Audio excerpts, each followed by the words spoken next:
Well, hello my friends. I'm down here in the workshop. I got a nice fire going. It's cozy in here. In fact, I got the window open a bit. And I'm just doing some maintenance to my tools, puttering on a few things. When you're working out in the cold, the tools take a beating. So I've got everything in here, thawing out and oiling the nail guns and stuff like that. We've been getting some work done on the new project. Now, it's been a few weeks since I've posted a video. Right after my last posting, Lori and I got sick. So we just stayed home, laid low for a week, except for running out to the well to get water and bringing the dogs out and bringing firewood in. We just stayed home. But these days you got to have the trendy name for it, right? We were quarantined. We sheltered in place. I love it how everything's got a trendy name for it now, huh? What used to be curtains and paint is now window treatments and wall applications. And they can charge you more for it. You know, it's crazy. What a crazy world we live in now. And everything's got to be abbreviated now, huh? Ever notice that? In fact, sometimes they just got to abbreviate it and they make it longer. Like, remember when we had that swine flu going around? Swine flu, 2 syllables. And then they changed it to abbreviations.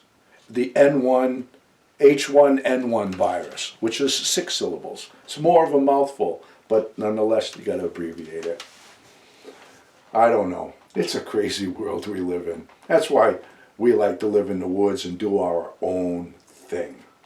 And so glad of it. So what has brought me onto that subject, folks, is another year is winding down and I'm about to begin a new chapter of life. Yeah.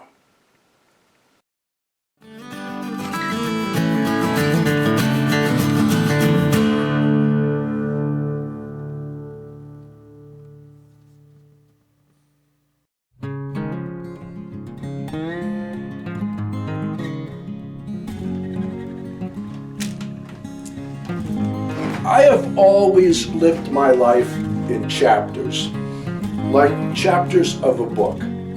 You're reading a book, one chapter ends, another one begins, and maybe the author has just continued the story in the same direction with a few added twists and turns.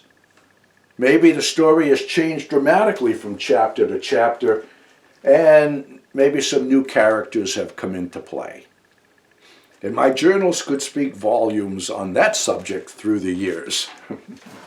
It has been an interesting journey, this life of mine, and I am so glad that I have written it all down. A lot of you discovered me when I was building the little backwoods cabin in New York. You watched me build that, you saw that evolve, and what a sweet little place that is. Some of you followed me through the years when I was doing the nuisance wildlife removal up there for all the farms in New York. And I haven't done that in quite a while. Well, my whole life has been a continuous forward progression of chasing dreams. And most of you know that because a lot of you have been with me for a long time. And to pursue my dreams, or should say, to conquer all of my dreams, I have learned through the years that you must make sacrifices. You can't expect to pull everything with you, this big dragnet of stuff, before it drags you down and keeps you from going forward. You have to make sacrifices and let some things go. And I have said that many times, where I use one dream as a stepping stone to go from one to the next. One conquered dream helps me step up to the next. One will finance the other. You've heard me talk about that many times. So what we are doing now is exactly what I always say that I do, right? Now, we had a good thing going on in New York, but I had unfulfilled dreams of being up here. My childhood dreams took me up here. They all came from up here. And I wanted to live here. I wanted to experience living up here before the whole area goes to hell. Before it's all logged off, too many people live up here. And it's heading in that direction. Plus, I'm getting older. I was facing some serious medical issues. So we talked and we go, we better do this before we miss the chance. Because I don't want to go to my grave with these desires unfulfilled. So we had to leave everything behind in New York. The lifestyle, a lot of the stuff that I had going on there had to go on the back burner. It didn't go in the trash can, it's on the back burner. So we came up here, you watched me rip and tear into this place and fix up this camp. And after a couple of years of doing that, we decided to move up. It wasn't her dream to live up here in the woods. She wanted to spend a winter up here. We've talked about that for 18 years. But it wasn't her dream to live up here like this. This is rugged up here, man, living up here in the winter where you snowmobile in and out kind of thing. Yeah. So we've done it. This is our 5th and final winter. It's been a wonderful journey. I'm so glad that we did it. And now we are going to leave the mountain and build on the other property. Lori wants the mountain views. She's going to have them. I'm going to build her whatever she wants, like I said. But this will benefit me too, in a lot of ways. And also benefit my subscribers too, and let me explain. By living up here, all right, our closest neighbor is about 2 miles away. And in the wintertime, our only access in and out is by ATV or snowmobile. And we got to go out to the well, which is 100 yards away, to carry the water back. And it's a very physical, rugged lifestyle. You know, all the snow makes getting the water a bit more challenging. And you could complain about it, getting a fuss. Or you can just be thankful that you have all this water available. Just a simple change of mindset makes all the difference in the world. Especially in the wintertime, I'm not comfortable with just leaving Lori up here to handle it all and me go away. I don't like the idea of her being up here all by herself for any period of time. On the other parcel, have easy access in and out. Help can come in a few minutes if she needs help. We will still be just as wild as up here. We will even be more private. Because here we live right on this old road, which is unmaintained. It's a snowmobile trail in the winter. It's a hiking trail in the summer. And people do go by. Over there we will have more privacy, mountain views, so many benefits. Walking distance down to our private little cove on the lake. I can just walk down and jump into my boat and go. So many benefits, okay? And now we can leave all of this behind. The dream has been fulfilled. We have experienced it. We got it while the getting was good, and it's time to move on. So by having Lori have convenient access in and out, it will free me up to go and spend more time in my cabin and get life back to the way that it was. So it is going to be a win-win situation on so many levels. You know, I was just looking over some footage of our very first Christmas at that little cabin. And it was tiny then. It was only 12 by 16. We had cooked a ham on the Dutch oven out in the coals outside, come out perfect. We had a wonderful little Christmas at the cabin there. Yeah, good stuff. Very good. That was our very first Christmas in our little cabin. And then we had several Christmas following that. And remember all of those fun videos that I filmed there with Frankie. Those were a hoot.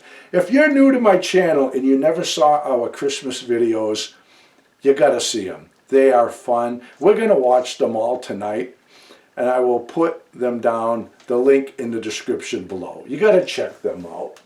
And now here it is, we are facing our 5th Christmas since we moved up here to the mountain. Time just flies by, doesn't it? But we're wasting none of it. We are just going after everything we want and getting it. I mean, it takes a lot of work and a lot of sacrifice, like I said, but we're living it up.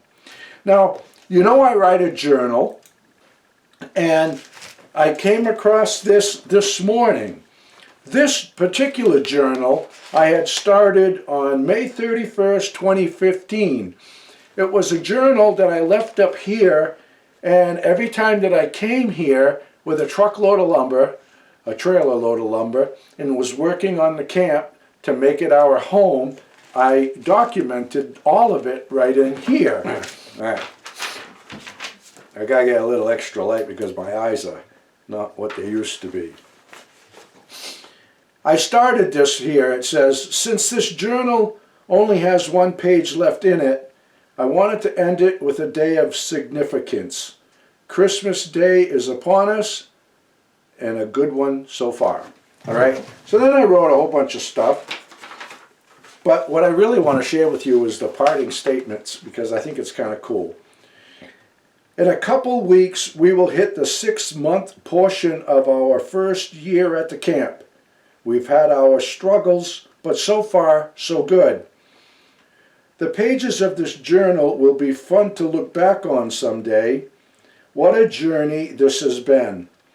So many 6-hour drives with trailerfuls of stuff. So much tearing down and building up. So many mouse nests removed. So many piles of crap hauled out and burned up on rainy days. What an undertaking this has been. A grand testament of perseverance. A lifetime of dreaming about spending a winter at the camp, and here I am to write about it. Christmas Day 2017.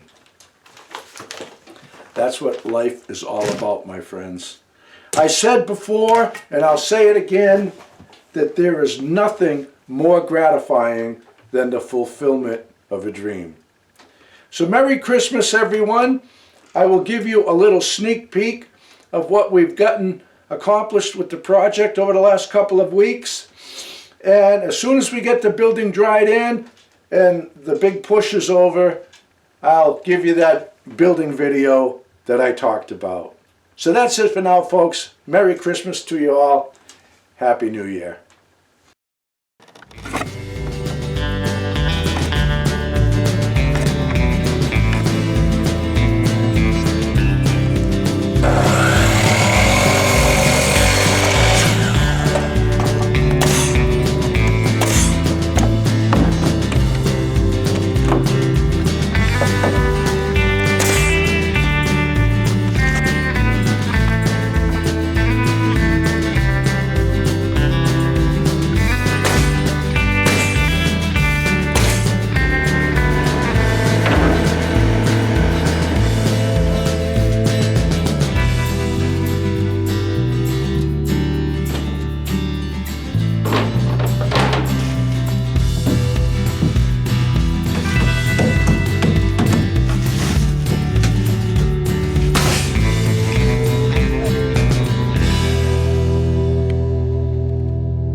Frankie and the boss out walking in the woods, living life happy and free. Tracks in the snow everywhere they go. There's a pokey way up in that tree. A beaver built a pond where they have some fun, taking life a day at a time. Best friends until the end. Frankie and the boss. Frankie and the boss. Frankie and the boss.